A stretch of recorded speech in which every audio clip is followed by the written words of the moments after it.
I'm going to take my account as well. Finals, moving.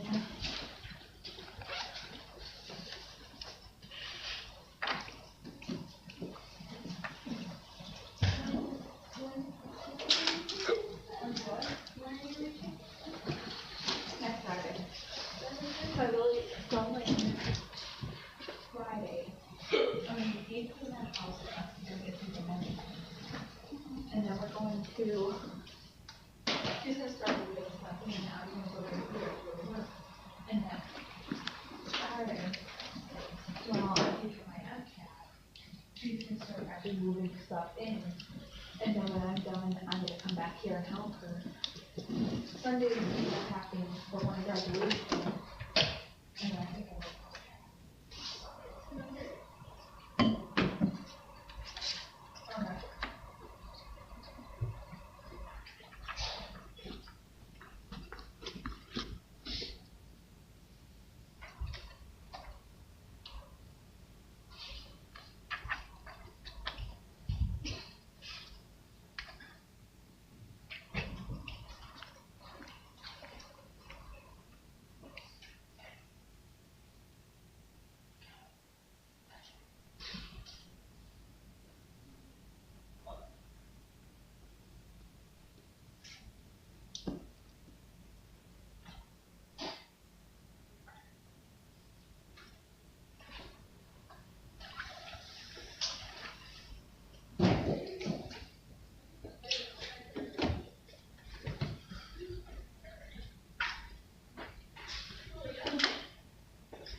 What are they coming?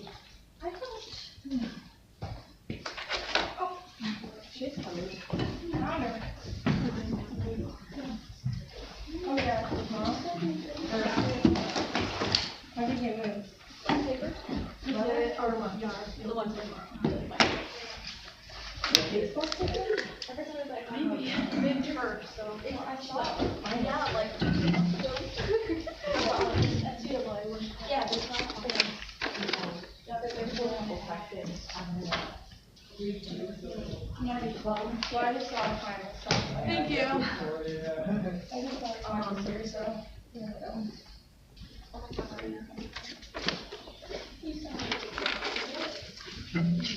Well, I get a text from my coworkers asking, hey, can someone switch with you? Monday, I'm going back to my school. And then another coworker text. Okay, so. What? We're having a big Yeah, I'm good. Oh, yeah. I was like, I hope nothing. Oh, I'm excited. Oh, it's so. Yeah, of course, you know, front conversation. I never. I'm here this morning. And so then I go.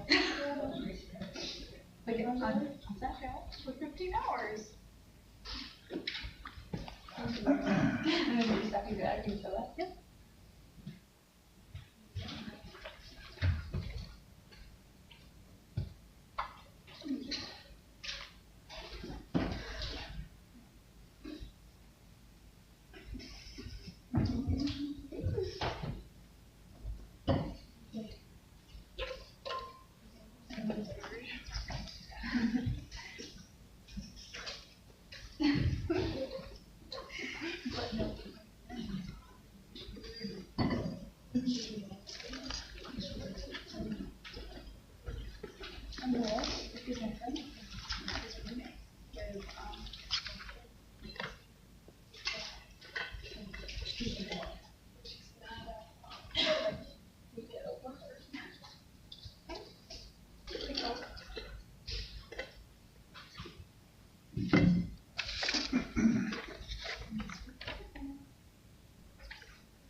Oh, I might have any more.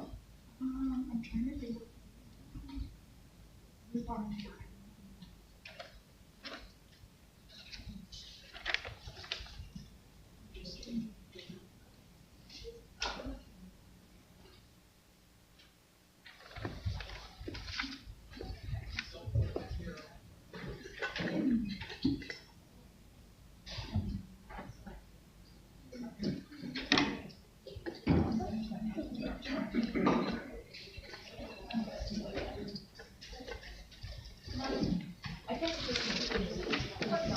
what I'm not.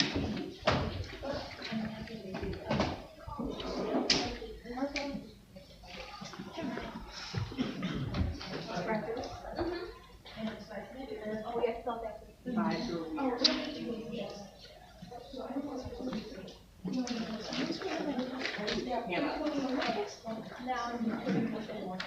I was walking around. With those ground balls. Hey, last week of classes, yay! Oh, it's kind of sad, isn't it? Don't you want it just to continue on for forever?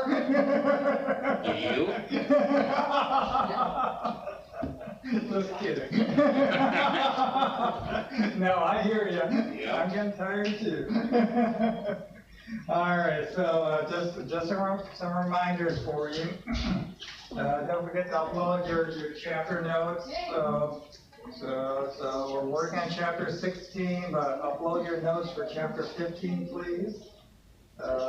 Chapter 16 is our last chapter. So don't forget we do have labs tomorrow. So tomorrow will be our last lab session. No lab practical, so instead we're doing presentations. So find that one sheet that I gave you about a month ago. Find information about your bacteria, bring the sheet with you, and present information about your bacteria, and then you're going to turn in that sheet after your presentation.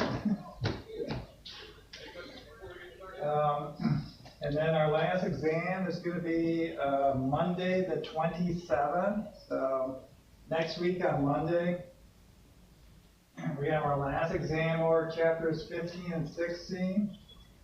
So that'll be in this room at 1 o'clock. And there's also practice tests already posted on Blackboard for you.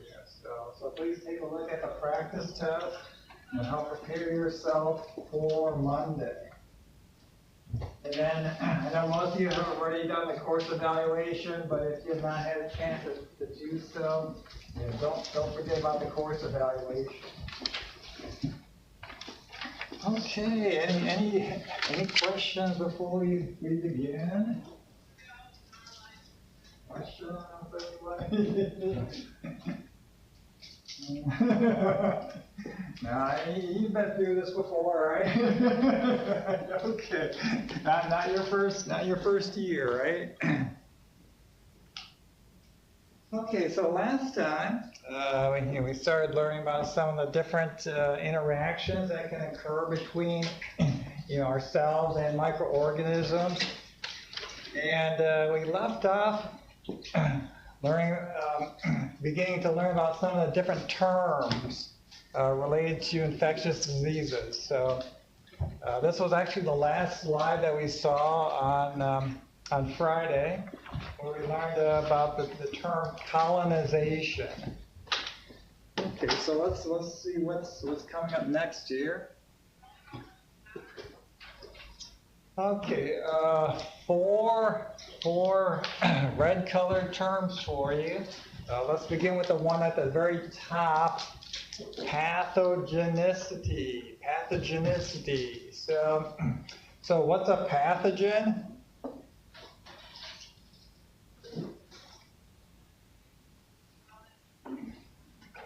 Like a disease-causing organism, right? So pathogenicity, think of that as the ability to cause disease. So if you just kind of look at the word pathogen, that will kind of clue you in as to the meaning of that word. So we're going to talk about different terms related to the ability to cause disease. Okay, so we got primary and opportunistic. Primary is the cause of the initial infection. Opportunistic, refers to those pathogens that are only able to cause disease on individuals who have a compromised immune system. Compromised immune system here. And then here's a new term that we have not seen yet, and that is virulence. So we have virulence. So you probably have already noticed that there are some disease-causing organisms that are able to cause, very severe cases, and then there are some that cause mild diseases. So they're all pathogens. They all have the ability to cause disease, but they differ in their levels, what we call virulence. So those that are able to cause, are able to kill their host, they're very deadly. Those have high virulence. But then there are others that you don't even have to go to a doctor. You can just recover on your own. They're very mild. They have low virulence. Okay, so we can use this term here as a gauge of how severe, how deadly these different pathogens are. Okay. All right. Any questions so far? Make sense? Yeah, this one you may not have heard of before, right? Virulence. Is that a new one for you? Yes. Yes.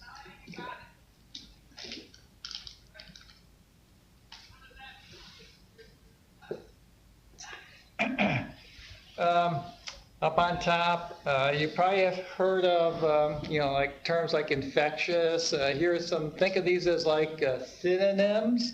So we have communicable and contagious. So communicable, a lot of times you're thinking about communication, but in this context, it's a little bit different. So we're talking about agents that can be easily spread, from one infected person to another, or one infected animal to a person, perhaps. So that's what we mean by communicable or contagious. And we can think about that happening in a variety of different fashions. It could be through the air. When people cough or sneeze, for example, they transmit droplets that could contain the pathogen that you inhale. They could be things that could be, sexually transmitted. So those are also communicable diseases too. They could be spread from, remember, we have zoonotic diseases that can be spread from animals to you. Think about like rabies, for example. From an animal bite, or it could be something that involves a vector like an insect. Like, for example, bubonic plague is caused by bacterium, but it's typically transmitted from a flea bite, from a flea that, from an infected rat that the flea has bitten or used as a host, and then can transmit to you if the flea feeds on you. So those are communicable too. And you might be wondering, well, how easily spread is something like that? That sounds kind of complicated, doesn't it? You need an infected rat, you need fleas, you need to be exposed to fleas.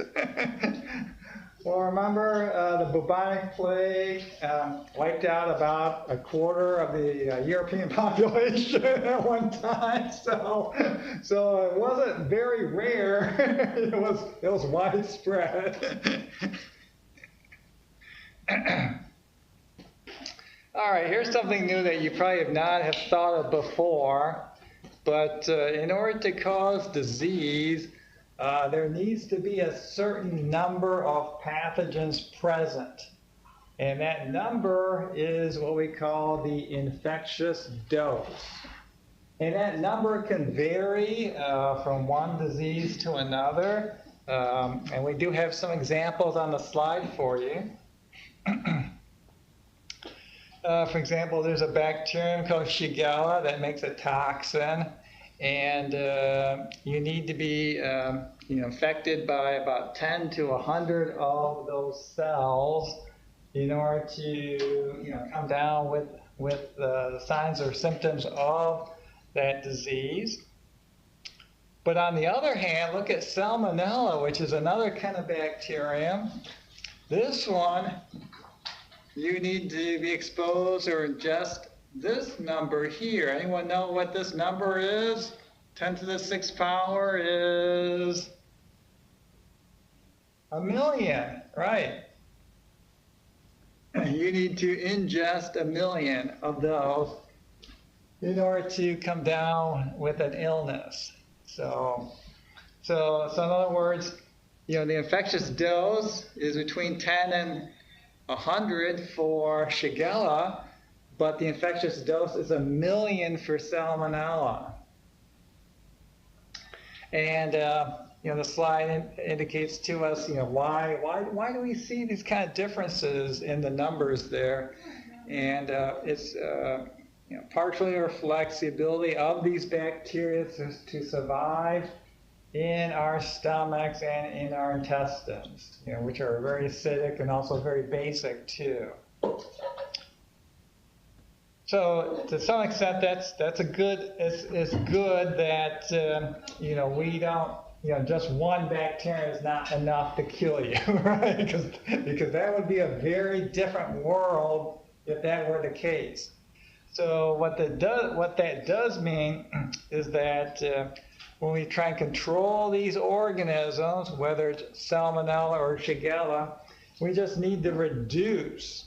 We just need to reduce the numbers, below the infectious dose, and then we'll be fine.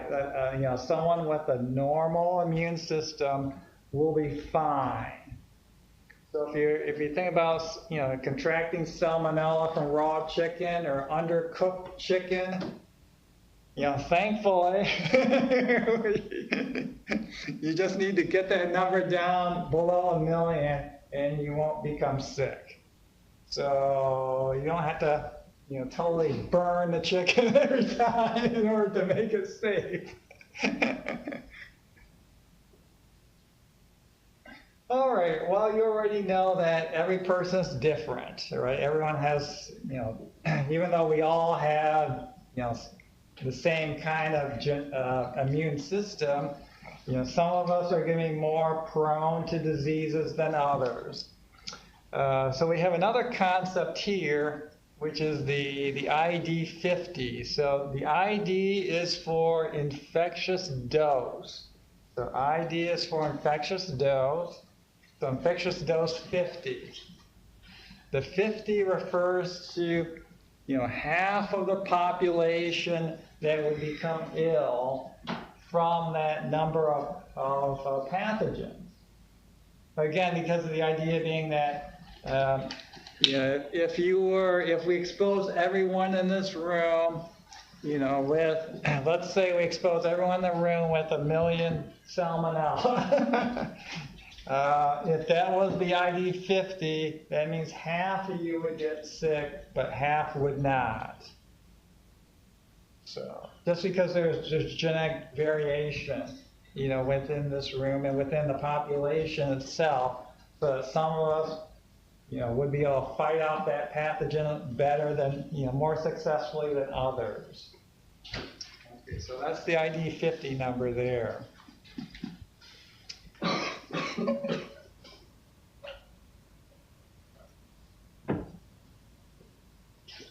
All right, more terms. You love terms, right? Isn't that why you got into science? Okay, so these terms refer to how we can describe the progress of a disease. So you can think of these terms as relating to what we see at the beginning and then, at the end, through the middle portion as well. So at the beginning, we have what's called an incubation period. Incubation. So it's during this time that, try to imagine that you are exposed to a pathogen, and it takes time for that pathogen to initially multiply, get established, maintain, and create colonization. So that takes a little bit of time. So, okay.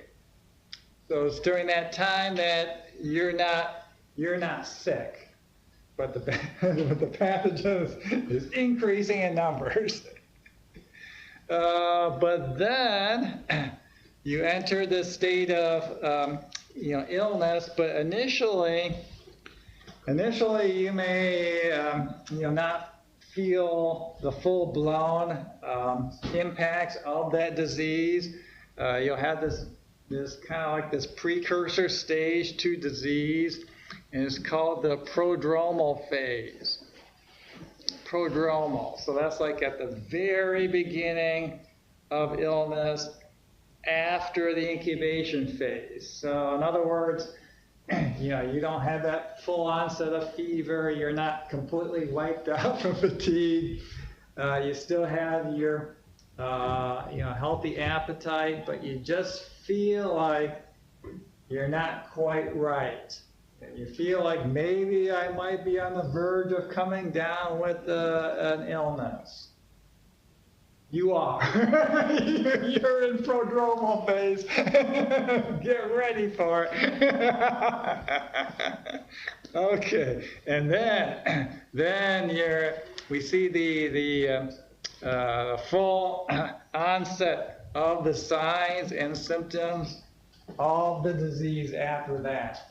So we talked a little bit about this before, but let's kind of remind ourselves, what's the difference between a sign versus a symptom?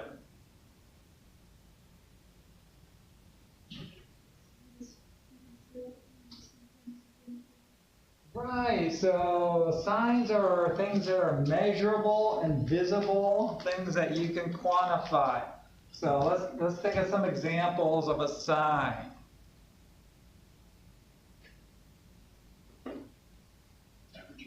Temperature. What else? Skin color.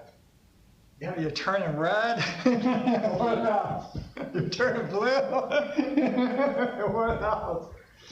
How many temperatures? Coloration. Coughing. Yeah. Okay. And how about some examples of symptoms? Nausea. Nausea. What else? Fatigue. You're tired. I got a killer headache right now. Headache.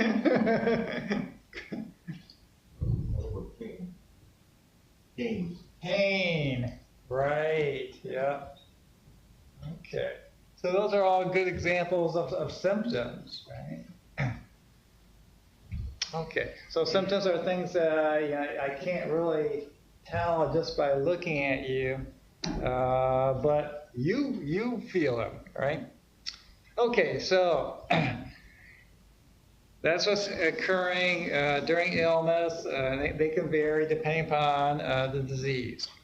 But then the idea is that your immune system will kick in, Remember, with your adaptive immune system, it takes a little bit of time. It takes time for your cells to be able to, not only identify, but also respond to those pathogens. Your phagocytes need to start consuming organisms. Then we get your B and T cells activated. Cytokines get released. Antibodies get produced. We have more phagocytosis. Complement system proteins are activated, and that all takes time.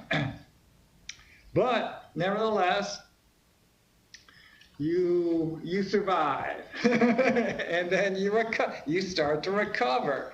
So we call that recovery phase convalescence. Convalescence. So I know that's kind of an old school term, but that's when you start to regain your strength, your appetite comes back, your color comes back to your skin if you're blue, your headache goes away, you start feeling better.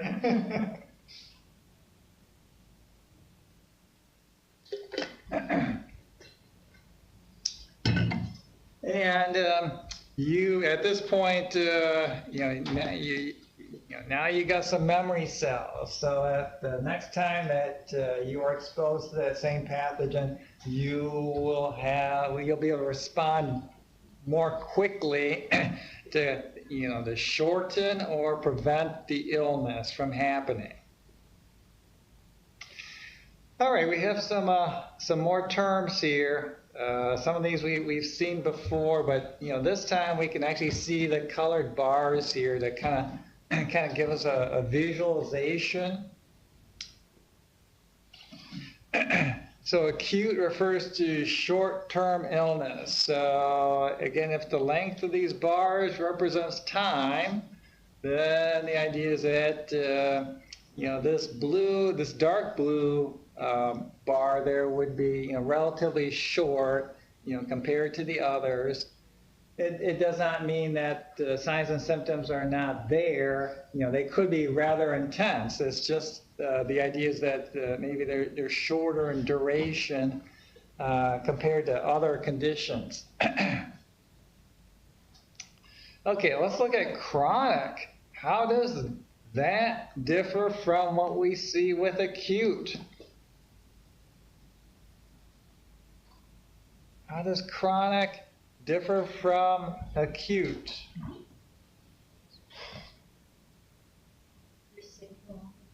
You're sick longer. Look at that. There's no end. So this could be years, unfortunately, right? So hopefully that, hopefully you do not experience this, because this is quite debilitating. If you think about it, you're in pain, you're suffering for years. That's like torture, right? So this is a horrible state to be in. And then we have latent. So how does that differ from any of the other two? Latent.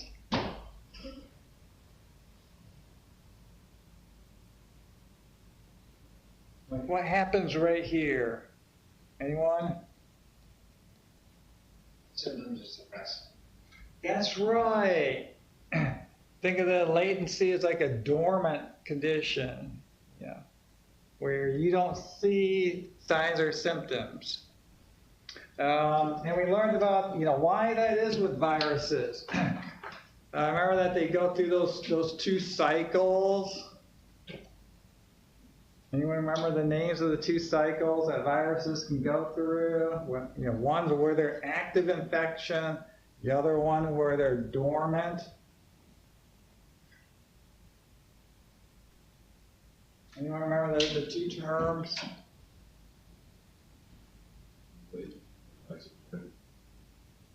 Lytic and lysogenic, that's right. Very good. So you have this lytic cycle here going on during illness, And then you had lysogenic cycle when they're not. Yeah. Okay, so but then the idea is that these viruses can break out of dormancy and we see recurrence. So that means we see illness again, right? Okay, and then what would happen if we were to continue to the right here? What would we see after that? Death? Is that why it ends? Like if we were to continue, what would we see here? We would see convalescence followed by latency, right? So it's just kind of a repeat here. We've had, illness, convalescence, latency, illness, convalescence, latency. It'd be a repeating cycle.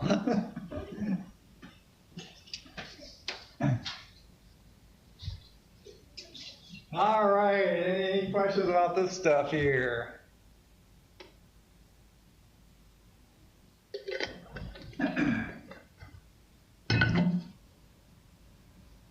All right, let's keep going here. I don't know, did we have a bunch of school kids come by here? Yeah, they're recruiting pretty young, aren't they? All right. Let's take a look at this first bullet point there. Many infectious agents can be spread even during incubation and or convalescence. So in other words, even though you're feeling better, you could still transmit. You could still be capable of infecting others. So that's what that bullet point refers to. Are you more infectious during the incubation period? It really depends. Let's see if we can back up a little bit.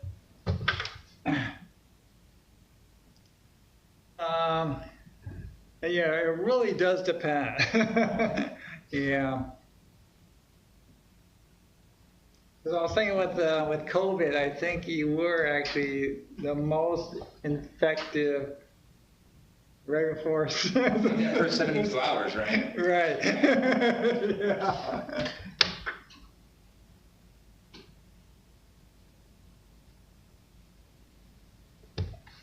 Okay, so that brings us to this next term here, which is a carrier.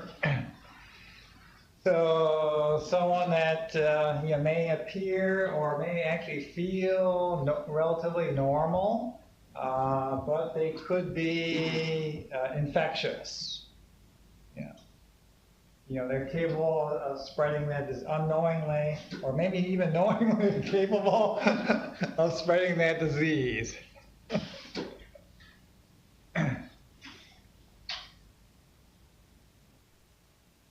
Okay. I don't know, have you heard that term before, a carrier?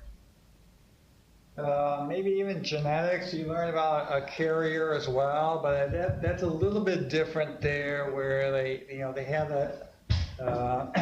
they're looking at like a genetic allele that they have that you may not know that they have, because a lot of times they are recessive.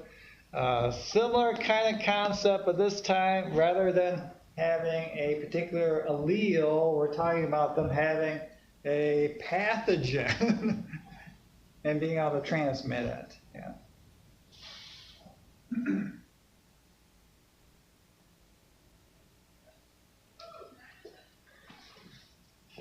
Okay, more terms here. We're getting near the end of these term slides here. We have localized versus systemic. So localized refers to when a pathogen is first cited at a specific location, a specific site, and you see basically the signs and symptoms are kind of localized to that area or limited to that particular area, site of infection. But then systemic refers to when that pathogen spreads beyond the initial site of infection. So systemic. Worst case scenario is that the pathogen spreads throughout your body. That would be systemic. I guess the example that they give in the textbook is with Lyme disease. So that's actually caused by a bacterium called Borrelia. So you may or may not have heard that there's this characteristic sign that of someone who has Lyme disease. Anyone know what that characteristic sign is? Something that you can see in someone that is very unique to Lyme disease.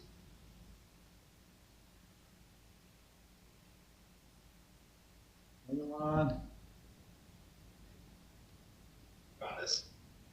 We're looking at I wish I had a picture of this one. Maybe you can look it up on your phones here, but this is bullseye rash. A bullseye rash. Have you heard of that one before? Yeah, so it's you kind of have like a concentric circle of this reddish color that's like extending outwards from the center, which is where the initial infection occurred.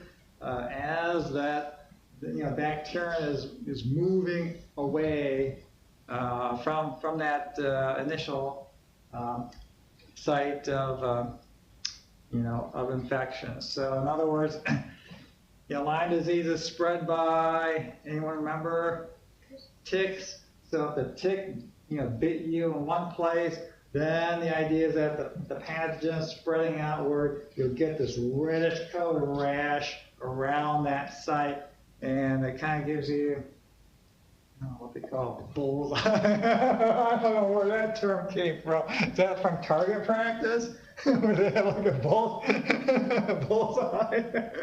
Where'd that term come from? Bullseye.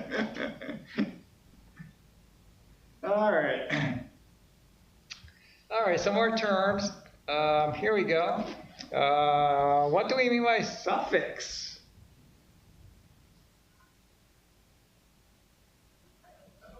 This is not a science word. This is an English word right here, suffix.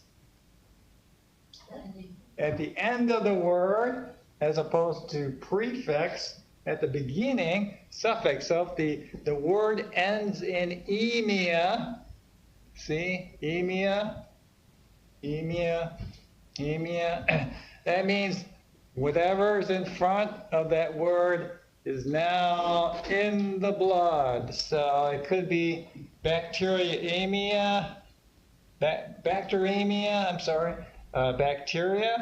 in the blood, toxemia, viremia, for like viruses. So, why is that bad? Anyone?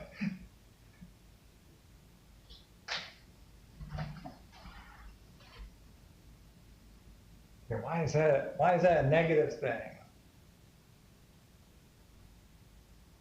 Because you don't want it in your blood.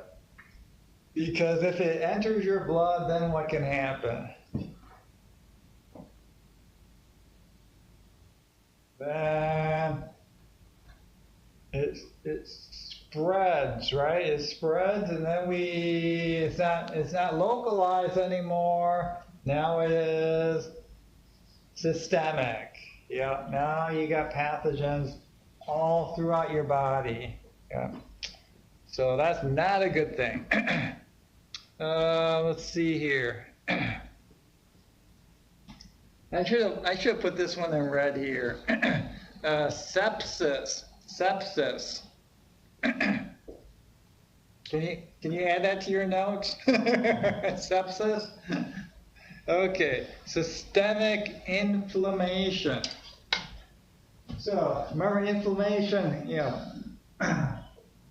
blood vessels dilate, so they get bigger. Well, initially you're thinking, oh, that's not bad because inflammation is beneficial. But this time it's negative because it's happening not at the site of like not at one spot, but it's happening all throughout your body. So like lots of your blood vessels dilate all at about the same time. So that could actually cause this rapid drop in blood pressure, and that is harmful. You're going to pass out from that when that happens. You could die from that. Okay, so sepsis, septic shock.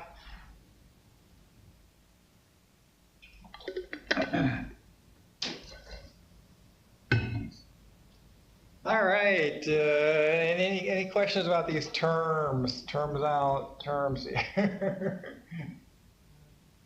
Doing good?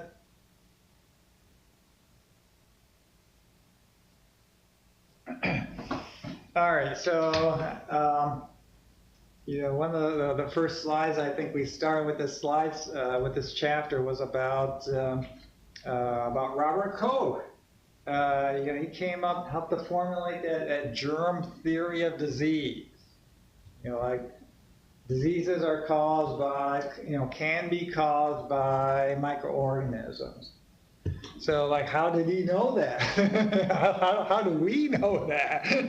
Well, it's because Koch came up with these 4 steps. So add these to your notes as well. Combined, they're referred to as Koch postulates. So this is steps in order to determine the causal agent of an infectious disease. So like I mentioned that, I don't know if maybe I didn't mention, but Yersinia pestis is the cause of bubonic plague. How do we know that? Okay, let's run through each of these 4 steps here. Step number 1. The microorganism is present in every case of the disease. So if we think about the bubonic plague example, that means every person that is suffering from the plague would have Yersinia in their bodies.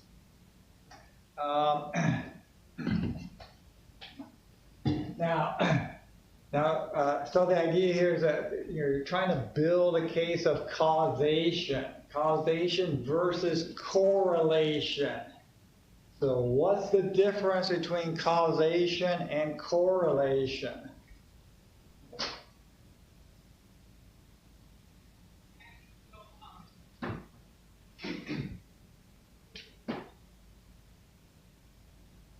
What do we mean by correlation? To each other. 2 things that are related, but they may not be, one may not be causing the other to happen. Yeah. Yes, I wanted to just add on to what you said.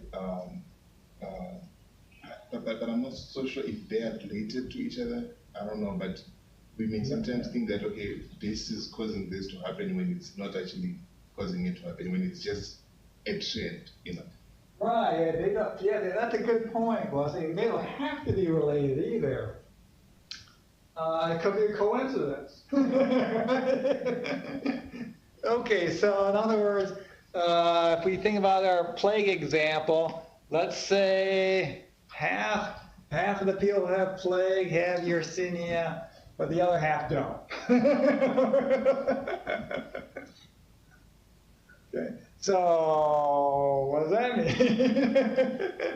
mean? Well, there must be something else responsible for causing plague in the half that don't have Yersinia. So, okay, so that kind of makes sense as the first step, that whenever you see the disease, ideally you want to see that the microorganism or pathogen is present. Okay, second point. The idea is to remove the pathogen, from infected individuals or the host, and then grow it in a pure culture, separate from the diseased host. So what do we mean by pure culture?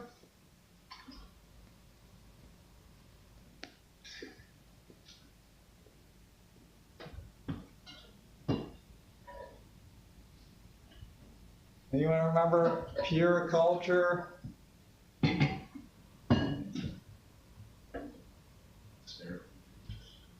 Within the petri dish, and in addition to that, just that single bacterium, no other bacteria in that dish, right? Just itself.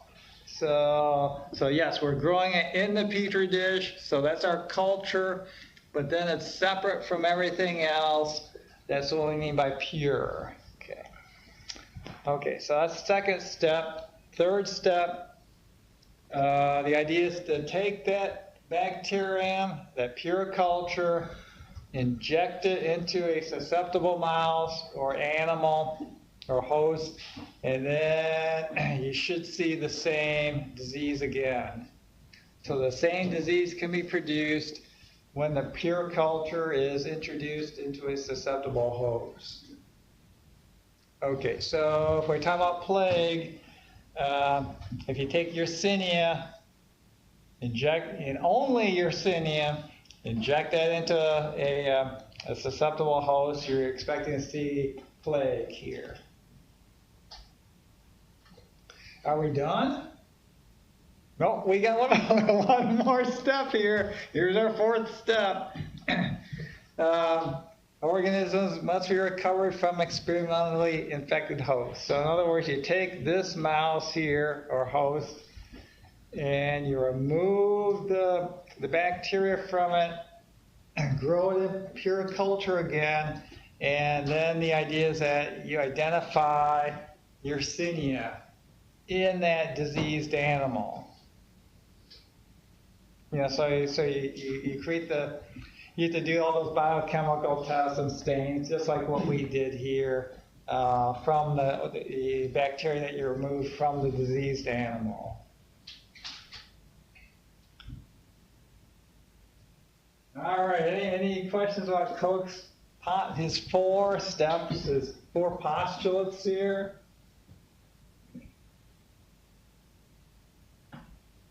Any questions?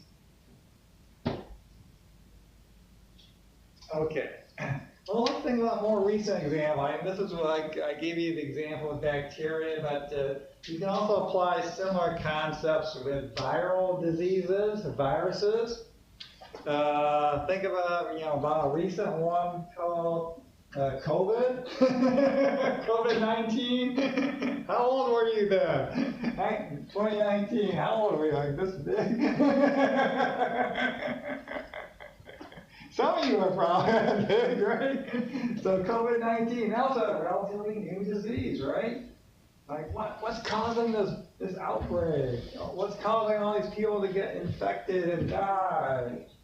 It's like, well, let's use Koch's postulates to try to figure that one out. Okay, so we need to think about viruses instead of bacteria here. But step number 1, think about all those people that were getting ill, all the people that were dying, and they're trying to isolate an agent, in this case a virus, in every single case. And what did they find out? What was the name of the virus? Okay, that's the name of the disease. SARS. So SARS-CoV-2 is what they found. Okay, so in every case of the disease, SARS-CoV-2 here. Okay, step 2, take the SARS-CoV-2, grow it in pure culture. So viruses, remember viruses need a host in order to grow, right?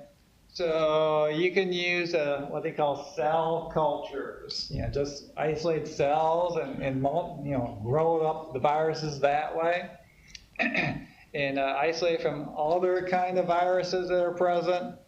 And then this step right here, you got the virus.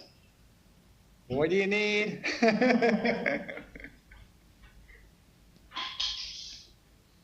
We need a susceptible host, right? Okay. So who wants to volunteer for that study?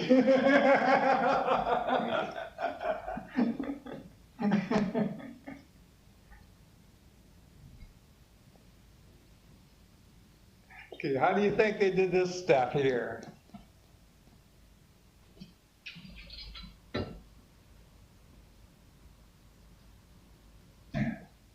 You got the virus, right?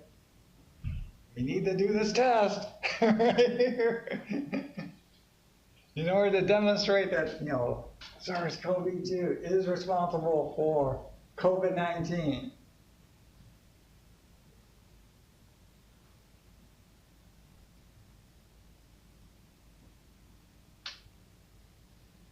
Any thoughts about that one, number 3 here?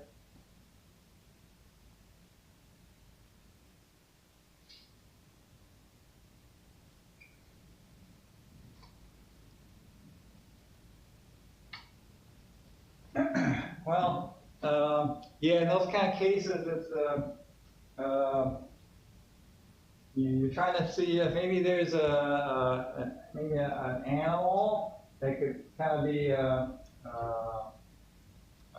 trying to think of a term, a proxy for a human being. So let's see if maybe the animal will develop, COVID-19, that kind of thing.